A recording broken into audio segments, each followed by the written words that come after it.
Sekarang saya ingin tanya ke Bung Kodari. Iya. Itu mungkin nggak sih terjadi seperti tadi itu bahwa ada penggelembungan. Tadi TPZ itu simulasi ya. Iya. Ada algoritma yang menguntungkan paslon tertentu ya. Semuanya mungkin ada diuntungkan tapi paling banyak paslon 02. Kalau di satu TPS misalnya harusnya 77 tadi digambarkan. Iya. Tapi jadi 677. 600-nya dihilangkan jadi kembali ke 77. Kayak kutu loncat dia pindah ke TPS yang lain. Mungkin nggak sih? Pertama harus ditegaskan kepada pemirsa ya bahwa itu adalah simulasi ya, bukan Betul, data simulasi. real dari TPS dan Sirekap yang sekarang sedang berjalan. Kenapa itu perlu ditegaskan supaya jangan terjadi mispersepsi di masyarakat.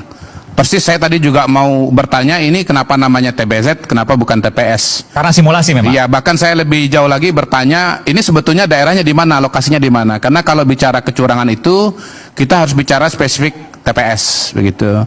Jadi harus ditegaskan bahwa itu adalah simulasi yang belum tentu terjadi ya. Ya. Dan itu simulasi adalah bikinan dari mana? Saya nggak tahu, mesti dicek lagi. Tapi yang jelas Oh, ada iya. di media sosial. Menurut saya iNews harusnya bisa menjelaskan kepada pemirsa loh, itu datang dari mana loh ya? Saya agak lebih hati-hati Dapatnya dari untuk mana ngomong ya? sekarang.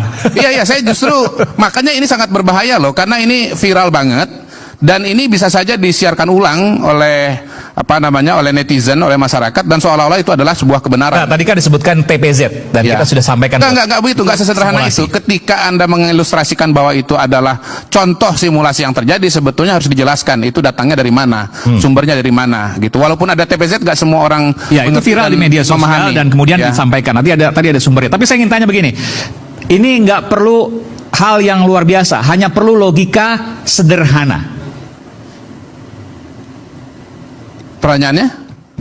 Nah ini, yuk pakai logika sederhana. Begini, ini bicara soal ada banyak penggelembungan, ada yang ratusan, ada yang ribuan, bahkan ada Gini, yang jutaan. persoalannya adalah yang Tunggu sebentar, ditampilkan tunggu, itu Bung adalah Kodari. simulasi, bukan Iya. fakta. Oh, bukan. Maksud saya Disitulah menurut saya berbahayanya. Iya, bukan, Oke, bukan saya itu. geser ya. Saya Sebentar, nggak membahas sebentar. itu lagi. Ini Saya nggak pertanyaan. membahas itu lagi.